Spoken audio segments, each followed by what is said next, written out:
so many children's trading cards.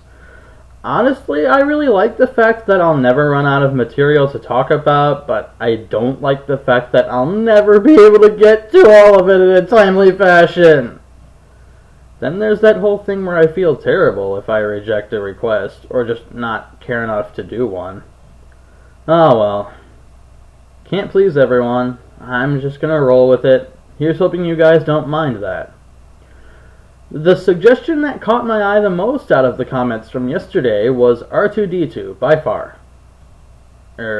Wait a minute, that's not right. Yeah, I thought so. I'm supposed to be talking about Card Trooper. I love this little guy. Had an Ultra once upon a time, which I believe I traded an Ultra Burial from the Different Dimension for. Why did I do that? I'm regretting it really hard right now. Anyhow, in the modern game, Card Trooper is one of those cards that's a bit out of fashion. Fair enough, considering he did have a whole format to his name. We all remember Troop Dupe Scoop. And because we remember, we know that Card Trooper will never be anything more or less than limited, as long as machine duplication exists. Even so, Card Trooper is still quite good at one, being able to swing over most level 4 or lower monsters on your turn, and replacing itself when it dies and all. Now that I think about it, Troop is probably my favorite offensive floater. It's a shame I haven't really had a place for it lately. It accelerates any deck it goes into rather nicely, so long as the deck doesn't mind losing any particular cards. Really cool to chain call the Haunted targeting Trooper when the opponent plays Heavy Storm or something, although Sangan sort of dwarfs it in that respect. You can do the same trick with Limit Reverse.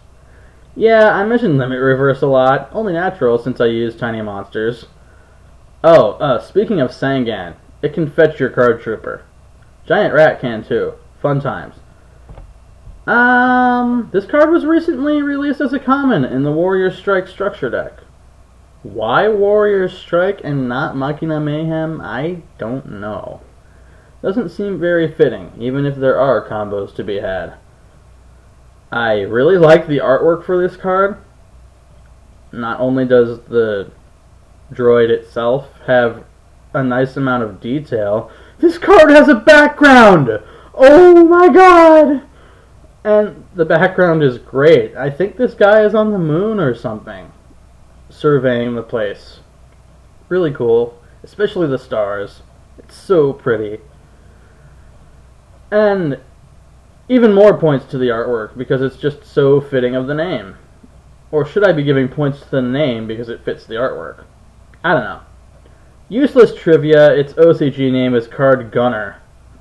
And all that aside, I think that's enough for today. Well, this review anyway.